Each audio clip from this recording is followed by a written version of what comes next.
নমস্কাৰ বন্ধুসকল, মই হিৰেন। আজি এই ভিডিঅ'টোৰ উদ্দেশ্য হৈছে নাৰীসকলৰ বিশেষ স্বভাৱ চৰিত্ৰৰ ওপৰত নিৰ্ভৰ কৰি সমুদ্ৰ শাস্ত্ৰত এওঁলোকৰ বিষয়ে বিশেষ উল্লেখ আছে। যদিও পুৰুষৰ বিষয়েও উল্লেখ আছে, তথাপি নাৰীসকলৰ বিষয়ে বিশেষভাৱে তেওঁলোকৰ স্বভাৱ চৰিত্ৰৰ তেওঁলোকৰ গুণাগুণৰ ওপৰত বিশেষভাৱে লিখা আছে। এই বিষয়ে আপুনি জানিবলৈ প্ৰথমে মোৰ চেনেলটো আপোনালোকে ছাবস্ক্ৰাইব কৰি ল'ব, যাতে মোৰ পিছৰ ভিডিঅ'বিলাক আপোনালোকে সহজে লাভ কৰিব পাৰে। লগতে মোৰ ভিডিঅ' যদি ভাল লাগে তেন্তে লাইক আৰু শ্বেয়াৰ কৰিব, কমেণ্ট কৰি আপোনালোকৰ মনোভাৱ প্ৰকাশ কৰিব। এতিয়া আহোঁ মূল বিষয়লৈ। আজি এই ভিডিঅ'ৰ উদ্দেশ্য হৈছে সমুদ্ৰ শাস্ত্ৰত মহিলাসকলৰ বিষয়ে। সেই 5 প্ৰকাৰৰ যি মহিলা, তেওঁলোকৰ বিষয়ে সম্পূৰ্ণ তথ্য এই ভিডিঅ'টোৰ জৰিয়তে আগবঢ়াইছোঁ। সমুদ্ৰ শাস্ত্ৰ অনুসৰি মহিলাসকলক 5 প্ৰকাৰত বিভক্ত কৰা হৈছে, আৰু সেই 5 প্ৰকাৰৰ মহিলাসকলৰ বিষয়ে সম্পূৰ্ণ তথ্য আপোনালোকক এই ভিডিঅ'টোৰ জৰিয়তে আগবঢ়াইছোঁ। সমুদ্ৰ শাস্ত্ৰত পুৰুষ মহিলাৰ যি প্ৰকাৰ সেই বিষয়ে সম্পূৰ্ণ উল্লেখ আছে। আপোনালোকক অন্য এটা ভিডিঅ'ত পুৰুষসকলৰ বিষয়ে সম্পূৰ্ণ তথ্য আগবঢ়াম। আজি আপোনালোকক এই ভিডিঅ'টোত মহিলাসকলৰ সেই 5 প্ৰকাৰৰ বিষয়ে আৰু তেওঁলোকৰ বিষয়ে আপোনালোকক আগবঢ়াইছোঁ। সমুদ্ৰ শাস্ত্ৰত যদিও পুৰুষৰ বিষয়ে বিশেষ লিখা নাই, কিন্তু নাৰীসকলৰ প্ৰকাৰ, তেওঁলোকৰ বৈশিষ্ট্য কি আৰু তেওঁলোকৰ স্বভাৱ কি, সেই বিষয়ে বহুখিনি উল্লেখ আছে।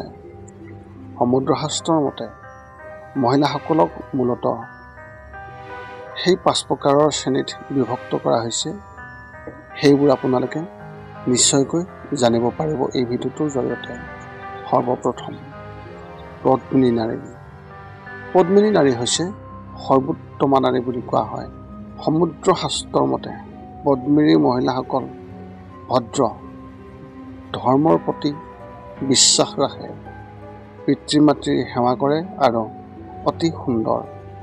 এই নাৰীসকলৰ শৰীৰত পদুমৰ দৰে গোন্ধ পোৱা যায়। ওখ আৰু এওঁলোকৰ চুলি কোমল। ইয়াত বিশেষভাৱে উল্লেখ কৰা হৈছে যে সেই মহিলাসকলৰ প্ৰথম দৃষ্টিত সকলোকে আকৰ্ষিত কৰিব পাৰে। ইহঁতৰ চকু দুটা স্বাভাৱিকতকৈ অলপ ডাঙৰ। সেই মহিলাসকলে স্বামীৰ প্ৰতি নিষ্ঠাৱান হৈয়ে থাকে। তেওঁলোকৰ নাক, কাণ আৰু আঙুলি অলপ সৰু সৰু। তেওঁলোকৰ ডিঙি শংখৰ দৰে গোল, আৰু এওঁলোকৰ মুখত এটা সদায় সুখৰ হাঁহি দেখিবলৈ পোৱা যায়। পদ্মিনী নাৰীসকলে প্ৰতিজন ডাঙৰ পুৰুষক পিতৃ বয়সত সৰু হ'লে তেওঁলোকক ভাই আৰু সৰুসকলক পুত্ৰ বুলি গণ্য কৰে, আৰু এওঁলোকে দেৱ, গন্ধৰ্ব আৰু মানুহৰ হৃদয়ত মোহিত কৰিবলৈ সক্ষম হয়, আৰু এওঁলোক অতি ভাগ্যৱান। এওঁলোকৰ সন্তান কম, স্বামীৰ মাজত শ্ৰেষ্ঠ, সক্ষম সন্তান জন্ম দিয়ে আৰু নিৰ্ভৰশীল লোকৰ বিশেষ যত্ন লয়। এতিয়া আহোঁ চিত্ৰিণী নাৰীৰ বিষয়ে। এই চিত্ৰিণী নাৰীসকল স্বামীৰ প্ৰতি নিষ্ঠাৱান আৰু আত্মীয়ৰ প্ৰতি মৰমীয়াল। এওঁলোকে প্ৰতিটো কাম অতি সোনকালে কৰে। তেওঁলোকৰ আনন্দময় হেঁপাহ কম। এওঁলোকে বেছি সিঙাৰ নকৰে, আৰু ইয়াৰ প্ৰতি তেওঁলোকৰ আগ্ৰহ অলপ বেছি থাকে। এওঁলোক বিশেষ কষ্টকৰ কাম নকৰে, কিন্তু তেওঁলোক বুদ্ধিমান আৰু জ্ঞানী। এওঁলোক বিশেষকৈ গান গোৱা, খেলা ধূলা বা ছবি অঁকা ভাল পায়। এইবোৰৰ লগতে তীৰ্থযাত্ৰা, উপবাস আৰু সাধু ঋষিৰ সৈতে বিশেষ সেৱা কৰা। এওঁলোক দেখাত বৰ ধুনীয়া হয়। এওঁলোকৰ শৰীৰ ৰূপটো ডম্বৰুৰ দৰে বুলি কোৱা হয়। এওঁলোকৰ মূৰটো ঘূৰণীয়া। এওঁলোকৰ অংগ কোমল আৰু চকুজুৰি হৰণী নয়না আৰু অলপ চঞ্চল। এওঁলোকৰ মাতটো কোকিলৰ দৰে হয়। এওঁলোকৰ চুলি অলপ ক'লা। এই নাৰীসকল খুবেই কম পোৱা যায়। দুখীয়া পৰিয়ালত জন্ম হ'লেও ভৱিষ্যতে ৰাণীৰ সুখ উপভোগ কৰিব পাৰে। বহু সন্তান থকাৰ পিছতো মাত্ৰ 3জন মানুহে বাচি থাকে। তাৰে এজনৰ ৰাজযোগ থাকে। আৰু এই মহিলাসকলৰ বয়স প্ৰায় 48 বছৰ বয়স। ইয়াৰ পিছতে আহোঁ সংখিনী নাৰীৰ বিষয়ে। অন্য মহিলাতকৈ অলপ ওখ হয়। ইয়াৰে কিছুমান ডাঠ আৰু কিছুমান দুৰ্বল হয়।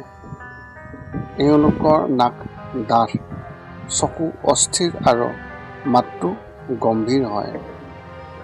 এই নাৰীসকল সদায় অসুখী যেন লাগে আৰু কোনো কাৰণ নোহোৱাকৈ এওঁলোকৰ খং উঠি থাকে। এওঁলোক স্বামীৰ ওপৰত খং কৰি থাকে। স্বামীৰ কথা মানিলে এওঁলোকৰ বাবে দাসত্ব যেন অনুভৱ কৰে। এওঁলোকৰ মন সদায় সুখত নিমগ্ন হৈ থাকে। তেওঁলোকৰ মাজত কোনো মতামত ভাৱ নাই। সেইবাবেই পৰিয়ালত থাকিও তেওঁলোকৰ পৰা পৃথক হৈ থাকিবলগীয়া হয়। পৃথিৱীত এনে মহিলাৰ সংখ্যা আটাইতকৈ বেছি।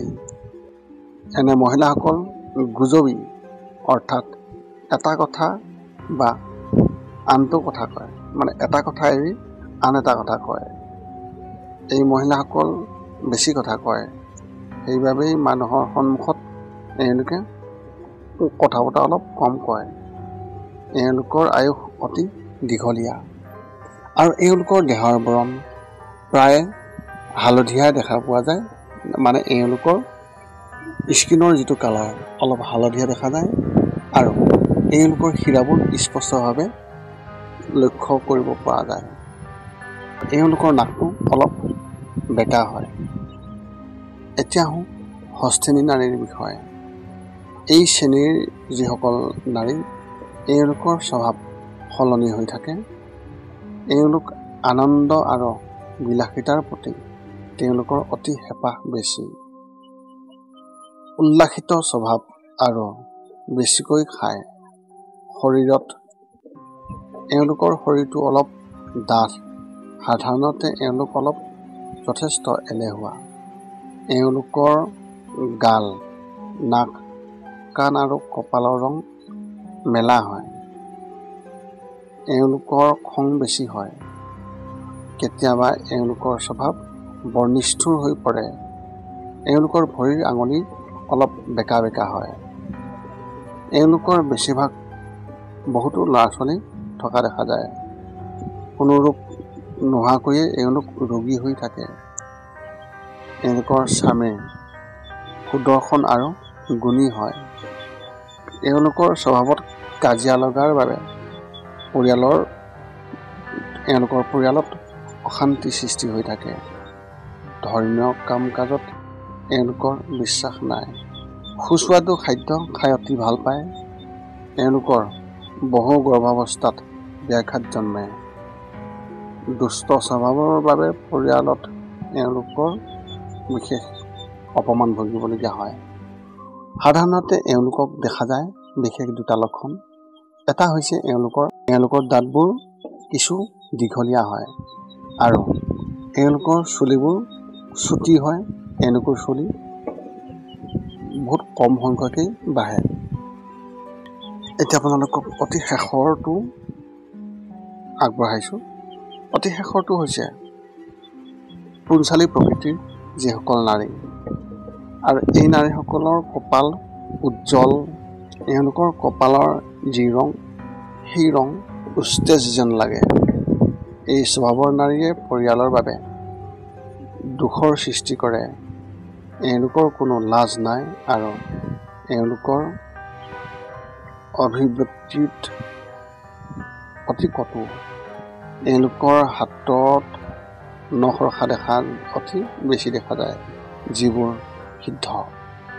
স্বস্তিকা আদি ভাল ৰেখাবিহীন এওঁলোকৰ হাত।